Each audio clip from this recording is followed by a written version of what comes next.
નમસ્કાર, આપ જોઈ રહ્યા છો સ્પાર્ક ટુડે ન્યૂઝ।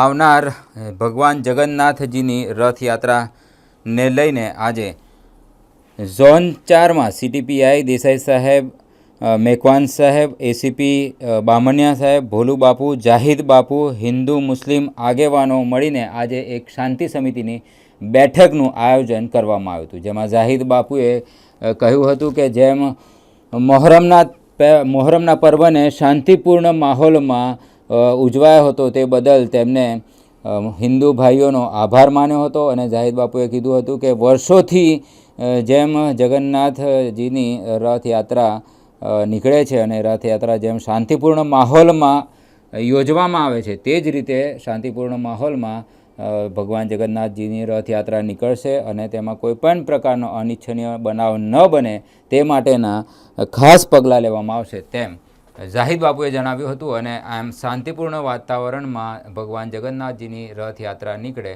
તે બાબતે શાંતિ સમિતિની બેઠક યોજવામાં આવી હતી। આજની મિટિંગમાં આપશ્રીઓના માધ્યમથી જણાવવા માગું છું કે સિટી પોલીસ સ્ટેશનના અંદર મેકવાન સાહેબ, ડીસીપી મેકવાન સાહેબે મિટિંગ બોલાવેલી અને મિટિંગના અંદર આવનારા દિવસોમાં એટલે કે પરમ દિવસે રથયાત્રા નીકળવાના છે અને રથયાત્રામાં સારી રીતે સંપૂર્ણ થાય એની વાતચીતો કરવામાં આવી છે।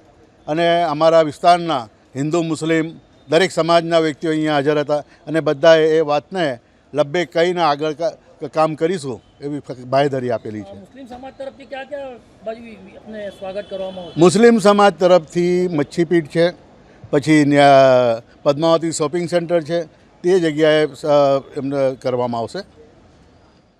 વડોદરા શહેર ખાતે આગામી દિવસોમાં ભગવાન શ્રી જગન્નાથજીની રથયાત્રા છે તે સંદર્ભે આજરોજ સિટી પોલીસ સ્ટેશન ખાતે શાંતિ સમિતિની મિટિંગ રાખવામાં આવેલ, જે મિટિંગમાં વિસ્તારના તમામ આગેવાનો, તમામ ફ્રેન્ડ ઓફ પોલીસ, વિસ્તારના આગેવાનો, વડીલો વગેરે તમામે ભાગ લીધેલ।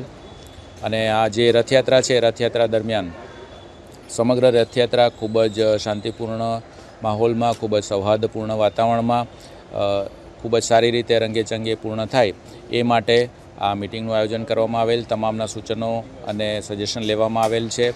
પોલીસ તરફથી જે બંદોબસ્તની વ્યવસ્થા કરવામાં આવેલી છે અને પોલીસ તરફથી જે આયોજન કરવામાં આવેલું છે તેની પણ ચર્ચા કરવામાં આવેલ અને બધા ભેગા મળીને ખૂબ સારી રીતે આ રથયાત્રાનો જે તહેવાર છે એની ઉજવણી થાય એ માટે આજ રોજનું આ મિટિંગનું આયોજન કરવામાં આવ્યું। કયા પ્રકારનો બંદોબસ્ત રહેશે?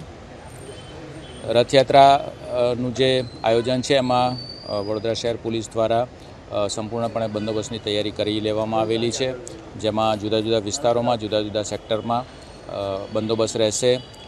મૂવિંગ બંદોબસ્ત, ધાબા પોઈન્ટ, ડીપ પોઈન્ટ, અંદરના સંવેદનશીલ વિસ્તારોના પોઈન્ટ વગેરે તમામ જગ્યાઓએ પોલીસનું ડિપ્લોયમેન્ટ રહેશે અને ખૂબ જ સૌહાર્દપૂર્ણ વાતાવરણમાં, શાંતિપૂર્ણ વાતાવરણમાં સારી રીતે આ સમગ્ર રથયાત્રા પૂર્ણ થાય તે માટે વડોદરા શહેર પોલીસ દ્વારા સંપૂર્ણ તૈયારી કરવામાં આવી છે। તમામને અમારી વિનંતી છે કે કોઈ પણ પ્રકારની ખોટી અફવા, રૂમર્સથી પ્રેરાવું નહીં ને ખોટી અફવા ફેલાવી નહીં, એવી અમારી આપ સર્વને નમ્ર વિનંતી છે।